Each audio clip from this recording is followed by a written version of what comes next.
尽快达到无力。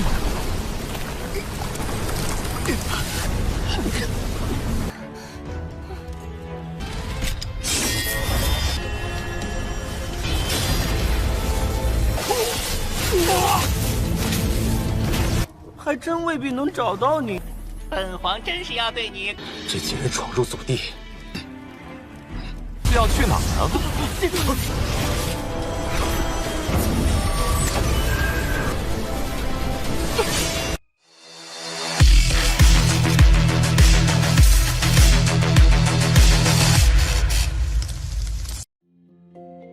？Halo semuanya, selamat datang di Ruang Sinema. Bagaimana kabar kalian semua? Semoga selalu sehat dan baik-baik saja. Pada hari ini kita akan kembali melanjutkan series Donghua Martial Master episode terbarunya, yang mana ini adalah episode yang ke-676. Bagi yang baru bergabung dengan series ini, kita sudah sediakan playlistnya. Jadi kalian bisa mudah mencari di mana episode awal dari series ini.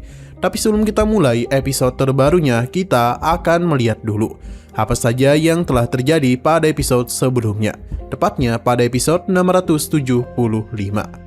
Kemarin, Qinchan mulai menyadari kalau ada hal aneh sedang terjadi kepadanya.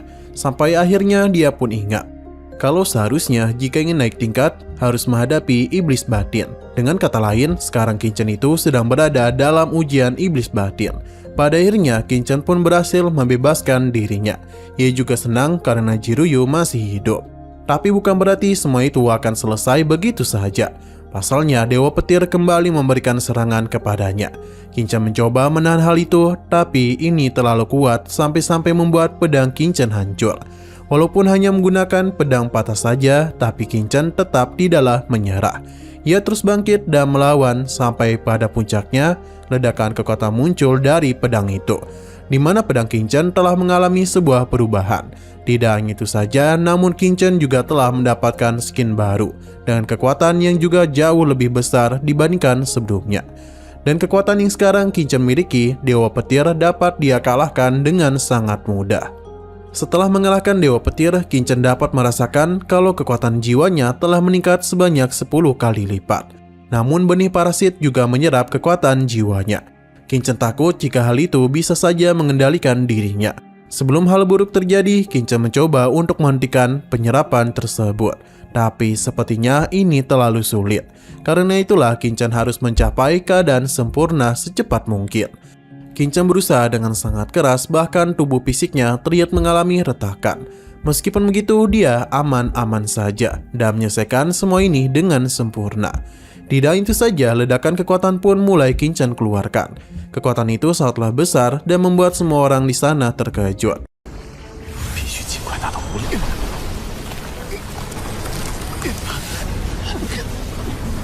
Sementara itu, Qinchan senang karena sudah mencapai tingkat ke-8 dari tubuh suci abadi. Jiryu langsung saja menghampiri Qinchan. Ia senang karena Qinchan baik-baik saja. Berhubung ini semua sudah selesai, Jiryu pun mengajaknya untuk segera pergi. Namun masih ada masalah yang harus segera Qinchan selesaikan, di mana tentu dia harus mengalahkan Jiufa. Jiryu pun ia minta untuk melindung dulu. Sedangkan Jiufa tidaklah peduli karena jikapun Qinchan berhasil melewati cobaan, tapi bukan berarti dia takut kepadanya. Jiufa bersama para bawahannya tidak akan pernah membiarkan Qinchan pergi begitu saja.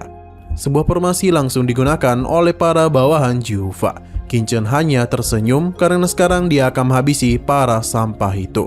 Qinchan pun menarik keluar pedangnya dan saat jugalah formasi serangan dari para bawahan Jiufa dihancurkan. Dan saat jugalah formasi serangan dari para bawahan Jiufa diselesaikan. Serangan langsung mereka berikan kepadanya. Namun satu tebasan Qinchan tidaklah mampu mereka tahan. Serangan itu pun hancur dan mementalkan mereka. Qinchan masihlah belum berhenti dan serangan lanjutan langsung dia berikan. Dalam serangan cepat itu, para bawahan Jiufa dan mudah dia lenyapkan. Semua itu seketika saja membuat Jiufa terdiam.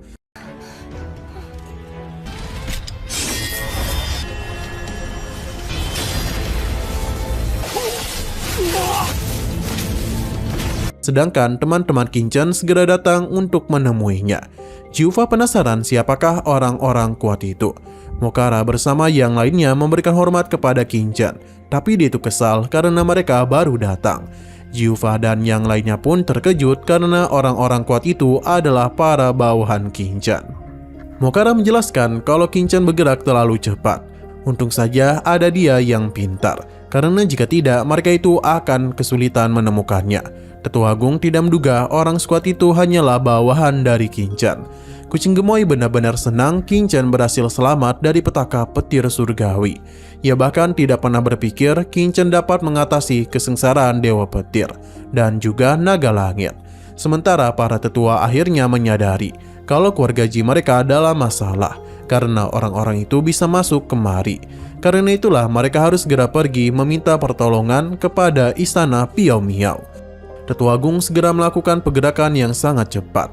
Tapi Kinchan menyadari hal itu, bahkan dengan ledakan kekuatannya saja, ia bisa dengan mudah menghentikannya. 还真未必能找到你。本皇真是要对你这几人闯入祖地，要去哪儿啊？ Kinchan memberitahu Jiryu kalau sebagian besar murid keluarga Ji telah dirasuki oleh ras iblis asing. Tanah leluhur bahkan mereka tutup dengan formasi pemusnah 5 elemen. Tentu Jiryu sangatlah terkejut. Bagi Kinchan, orang-orang ini sama saja dengan para ras iblis yang dulu pernah mereka habisi. Tetua Agung kesal kepada Jiryu karena ia taklah bisa membedakan yang benar dan yang salah. Karena sebagai anggota dari keluarga Ji, seharusnya Jiryu tidaklah terpengaruh oleh perkataan Kinchan. Selain itu, mereka ini adalah keluarga, dan jangan sampai orang luar ikut campur dalam masalah ini. Jiryu pun sempat bingung, tapi Kinchan mentertawakan perkataan mereka. Ledakan kekuatan juga Kinchan keluarkan yang membuat mereka ketakutan.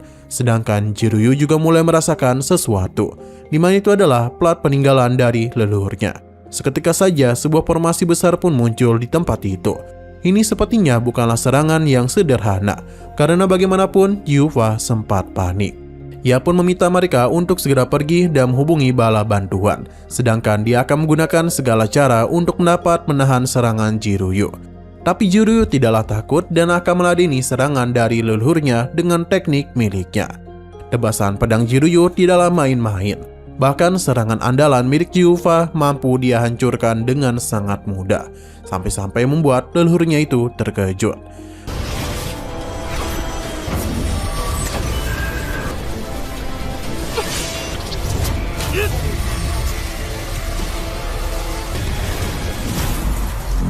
Namun sayang sekali lagi seru-serunya, episodenya pun harus bersambung dulu. Tapi seperti biasa kita akan melihat preview bagian selanjutnya. Karena sudah seperti ini, maka Jenderal Iblis yang selama ini berada di tubuh Juva pun keluar untuk membantunya. Kinchan meminta Jiryu menyerahkan hal itu kepadanya. Sementara mereka hanya perlu menghabisi para bawahan Juva. Saat itulah pertarungan pun terjadi, di mana para bawahan Kinchan juga terlibat. Dalam pertarungan itu bisa terlihat dengan jelas betapa dominasinya para bawahan Kinchan. Tidak ada yang mampu menyentuh mereka. Sedangkan Kinchan akan bertarung dengan Juva dan iblis itu.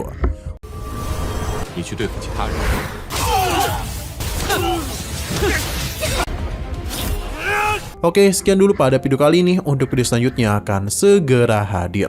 Jadi bagi kalian yang mengikuti series ini, langsung saja klik subscribe dan aktifkan loncengnya. Terima kasih yang sudah menonton video sampai habis. Jika kalian suka pada video ini, klik like dan share ke teman-teman kalian tentang channel ini.